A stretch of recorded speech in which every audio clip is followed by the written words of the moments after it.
Emma's Universe podcast. Where do we go from here?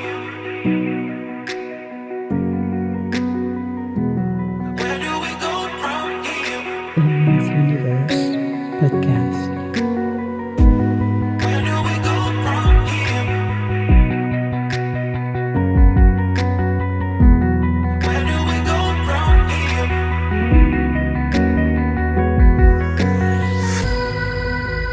Emma's Universe podcast.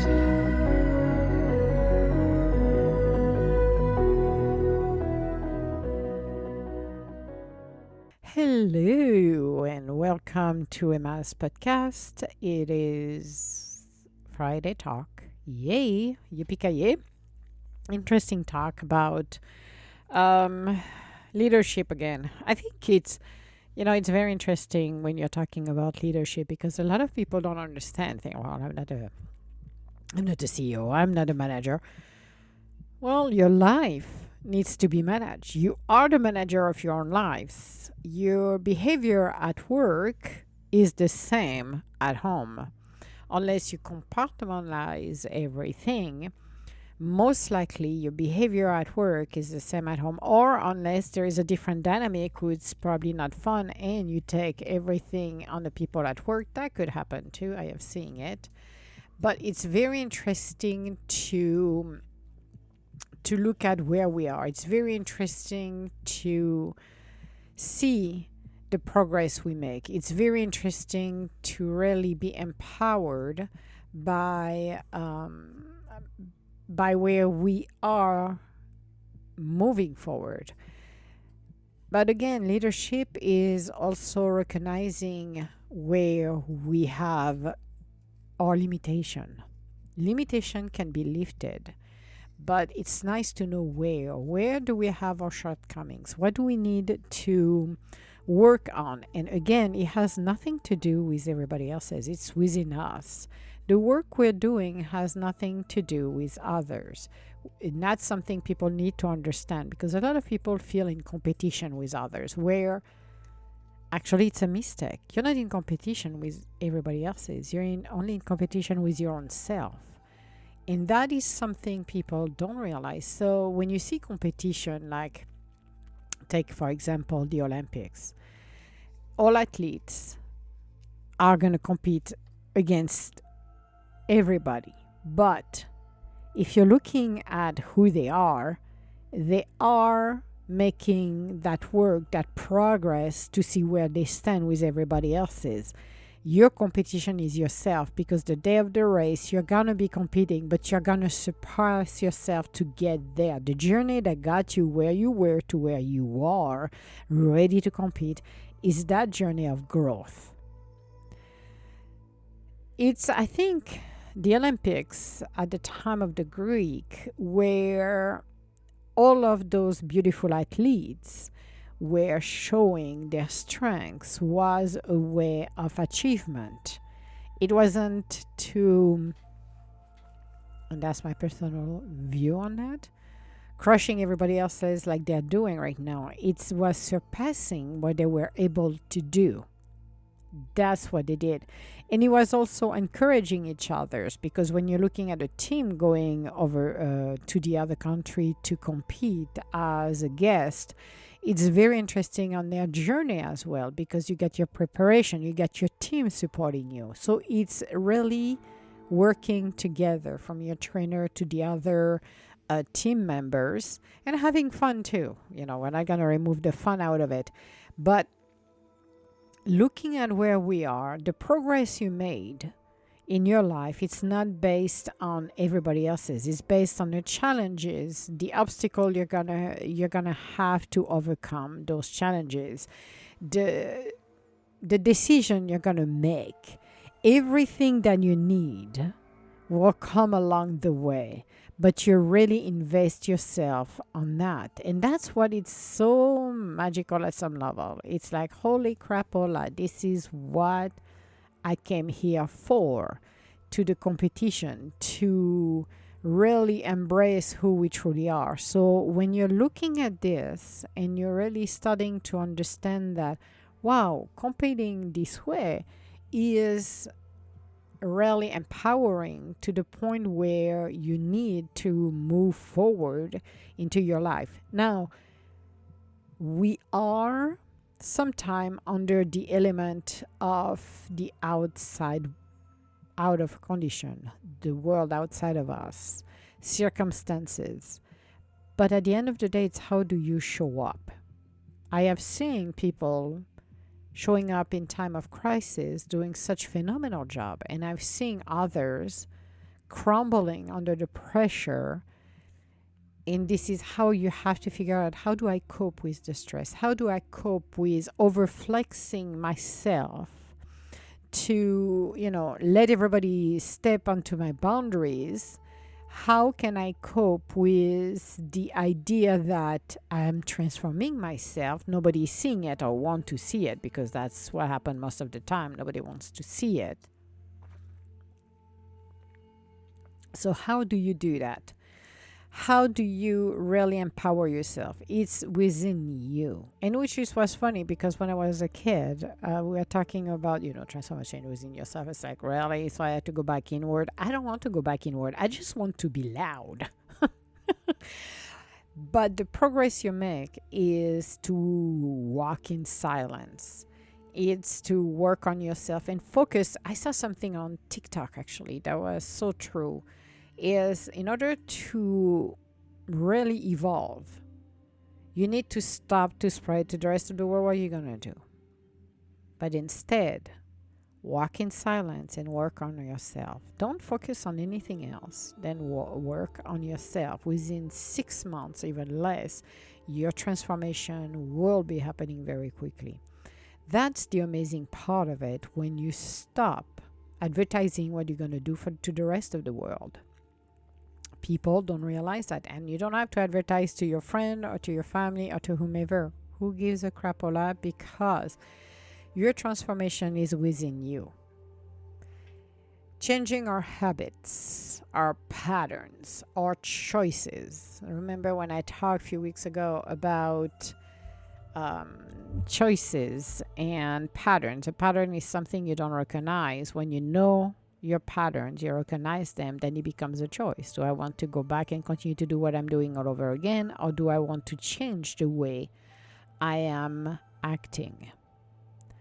That is the beauty of it. So transforming our life, transforming ourselves is something that is empowering, something that is mind-blowing, something that is worthy to be able to do that. We are not in a place where we feel we have to continue to move forward when we don't want it anymore. We are free. We have our own free will. But leadership is something that is crucial in order to live in harmony with our own self. It's not much the rest of the world. The rest of the world is only temporary where we are. But it's for ourselves. What do we want to attract in our life? Do we want the chaos? Do we want the calmer water? Do we want the peacefulness? That's what is so important. So when you're looking at where you are today and deciding, I want that peace and quiet. I want that, I'm going to say that reward where we don't have to go over big mountain of situation. Bringing this into our working space and having this at home, you create the balance, that infamous balance that we all want at the end of the day. It's nice to be always on a flight or fight mode because there is exciting things in life. But it's always nice to be in a present moment as well, where you can hear everything around you, where the peace is there, where you can really notice things. It's been very interesting for me walking every day with the pups in that forest, noticing the trees, noticing the shape, noticing the transformation and everything that goes in between. It is absolutely amazing. So when we're looking at transformation and being transformative, it's really grounding ourselves and become the observer, hearing what others are saying, but being heard as well. Because if you're not being heard, these create a chaos. Our life of transformation, it's a peaceful life. And that's something we can really empower ourselves. So enjoying that, enjoying the life of a thousand, the life of transformation, enjoying everything we're doing, that is so beautiful. That's one point. The other one that I'm looking right now on TikTok, and I'm going to talk a lot about it. I saw somebody who was a bit frustrated because he's in North Carolina, and he said something that was interesting. Now, I did not take offense to it. I did not even,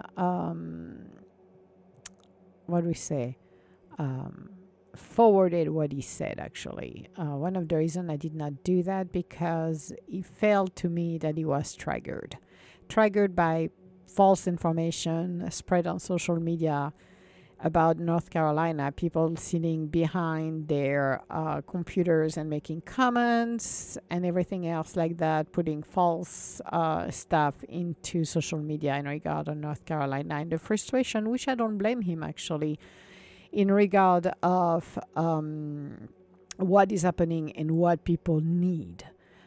So like I said, my mission for what I do, and I'm not justifying what I do because I will never justify what I do, but I want to make a point and a stand based on a lot of things that triggered me.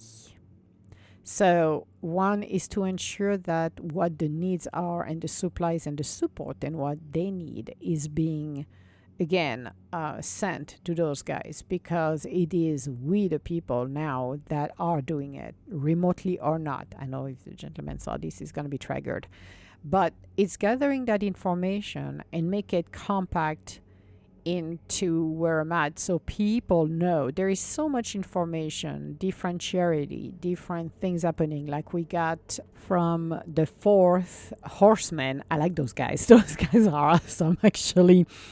4 gentlemen who decided to do something for North Carolina, and right now they're doing a toy drive.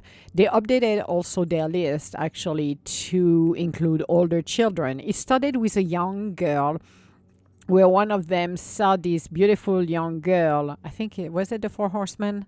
I don't remember if it was the four horsemen or not. On this one, it saw that was Pesach Nation who saw it, but it doesn't change. They all decided, those guys, that we should do a toy drive for the kids because they lost everything. Those children, don't have any toys, don't have anything. One little girl did a video where she wanted to send some bears to children, smaller children like hers, and the answer was so overwhelming. She received 700 bears, and it's beautiful to see the solidarity that people will do, because the most extraordinary part of it is some of the stuff that I'm putting online, and not some, but all of them, are from reliable sources, okay? So people cannot scam unless you really deal with people who, scammer will always try, but get it for reliable sources. And that's the reason that I'm doing this, because it really empower when you have small children, when you have growing adult male who said, you know what, we're going to be celebrating Thanksgiving and Christmas there as well with the people. That to me is amazing. So they're organizing all of this without the help of the government, which is beautiful, because those children, those people have suffered enough. And it's wonderful to see how much cohesion there is theirs.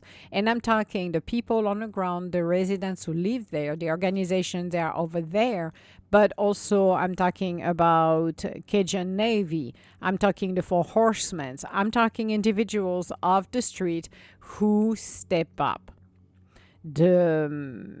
West Virginia boys, everybody is stepping up to the plate. And to me, if we could have had it before for the other hurricane, if we could have had it before for any other catastrophe like that, then we don't need this kind of issue of red tape. We don't need billion-dollar charity who's supposed to give back, they don't give back. One of the issue that I discovered this along the way, this is, part of life, is that charity don't have to give back all of the penny that we give it to them. They can disperse it and do whatever they want with it. They can give 3% if they want it back. The rest they can keep it for themselves, for their own charity, for other things like that, paying salaries, trips, or whatever they're doing.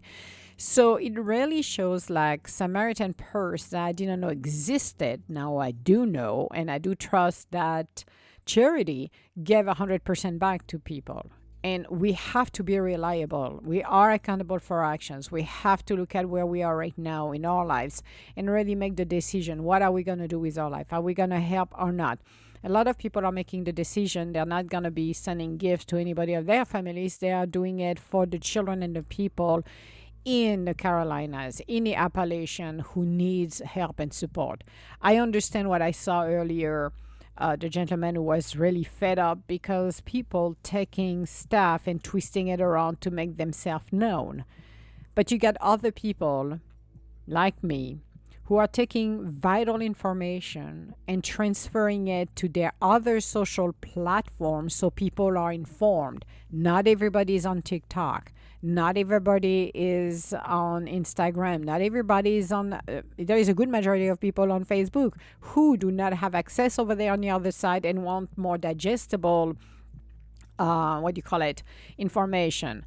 So taking those it's basically closing the gap of informations, because how many information has been diluted to the rest of the world? It hasn't. Now I've noticed something today, and I said today is Halloween, yippee when I'm recording it. So it's a Thursday, guys, for a Friday show. That's what I do. It's very interesting to see. Now I'm starting to see some TV station back again, which I found it funny because those TV stations disappeared a few weeks ago, a week ago. Now they're back on. Why? Because the people are doing the work. So that's more interesting right now because, oh my God, there is a toy drive. Oh my God, they need this and that.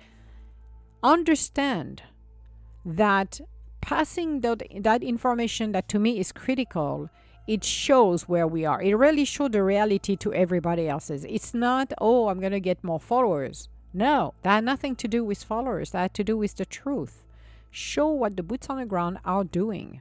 It's not about making comments. It's taking their story and sharing on different platforms. Not twisting anything, not making up anything. If people cannot be there just the boots on the ground, because I would love to be there, but I have my own crap to deal with because my place is not rebuilt. It's still in shambles. It still have a lot of crap that I cannot walk away. Otherwise, I would already been there with my dogs. I would figure it out for my dogs, but I would already be the boots on the ground. But assisting in a way that is useful, especially giving reliable information, and not, it's taking charge this time around. It's not being the observer and not realizing that, when the medias are gone, then out of sight, out of mind. Reality is that the people, like those charity, like those guys, that everybody is stepping up to the plate is to really help people. And it's a great life lessons. I am extremely humbled by this situation and to see how much people care and are trying to do the best, and are not trying, but they are doing it to keep those people together. Now, there was something very interesting from Cajun Navy that I put it on my post on Facebook, actually, that was explaining a few things because, again, thanks to the Red Cross to pull out. Yay, good job, guys. Congratulations. I don't know why people give you money at this point. Seriously. I know I'm taking a jab at those guys every action I can. It's not out of anger, but it's just to really show who stand by. You know, when you got people like Samaritan Purse who are boots on the ground, that have been helping to clean up houses, finding houses, bringing food, shelters, and everything, and you see the Red Cross, who should be helping, they are not helping. Now they pulled out of what, 3 counties, something like that, which is pathetic. Now they're leaving people in jeopardy because they have children. So the issue is, if okay, now I have an argument with two of my boy. Social services showed up, and there is not a good home for the children. They want to think about the safety of the children. Are they gonna remove them? No, but there is a fear there because they need shelter. A tent is not suitable for elderly, is not suitable for women, and even less for children or animals. Okay? Men, if they wanted to do it, go for it. But it is not suitable for families. So now I read and I posted something about the Amish who are coming down from Pennsylvania to help build teeny houses. The race against time, it's more against weather, is to provide shelter for those 300 first in people that are in some of the area, because they have been camping. There is 300 families there, but it's more than 300 we need. We need 1,000. We need 2,000. We need 3,000, because it's not in the most, some of them are in a remote area. Yes, they might have a home and they maybe have 3, 4, 5 families staying there, but they need campers, so those families can be moved to campers and have heat. It doesn't mean they have a home, then there is electricity and heat. In some cases there is, but not everywhere. That's again misinformation when people say, oh yeah, there is. You see, I saw the news and I'm like, really? Not everybody has it. Some have electricity, majority don't.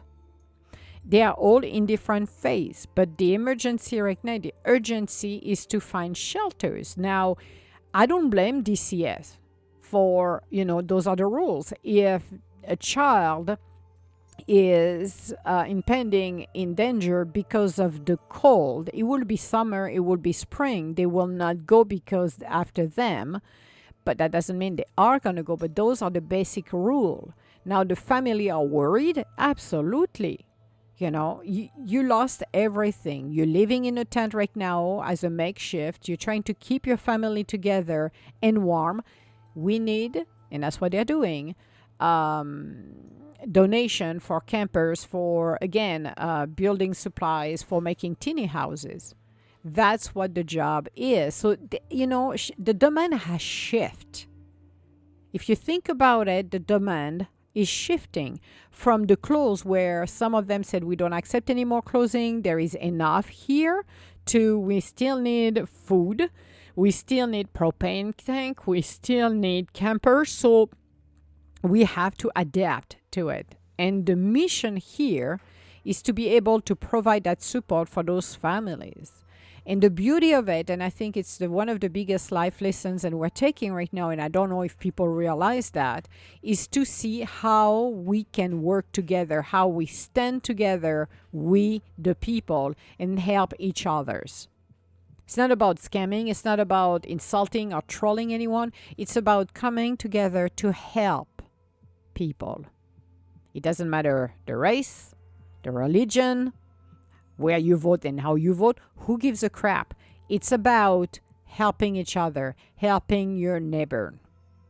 Again, you can do it remote. You can do it on site. On site, they do need more people to help build those teeny houses. They need to help, they need to do and continue to do the work.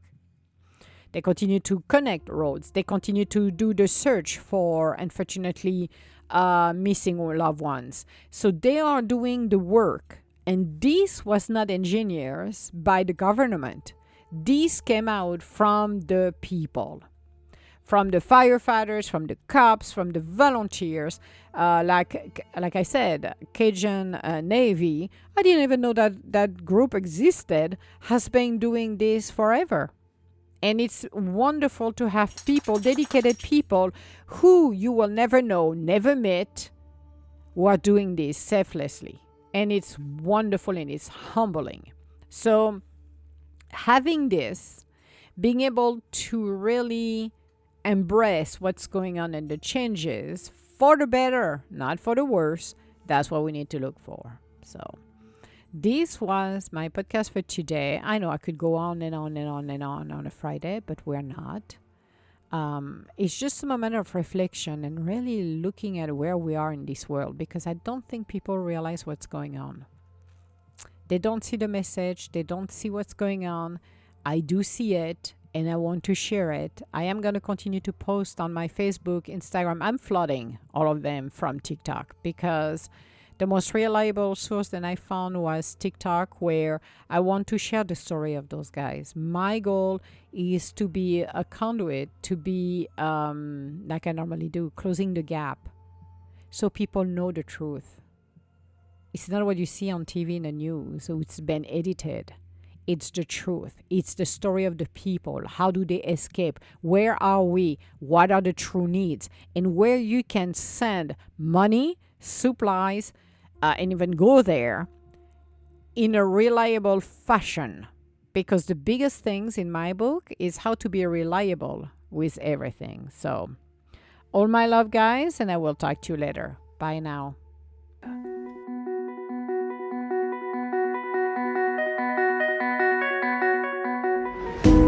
Where do we go from here? Emma's Universe Podcast. Where do we go from here? Where do we go from here? Where do we go from here?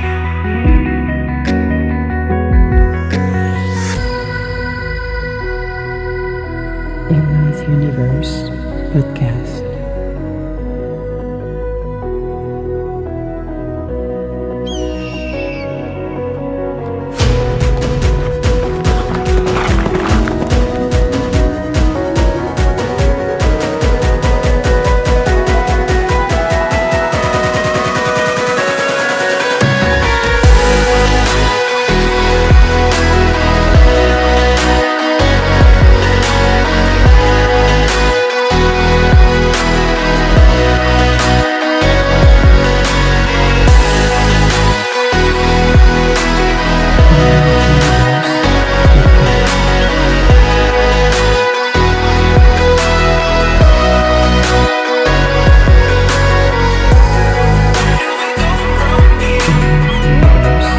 Podcast.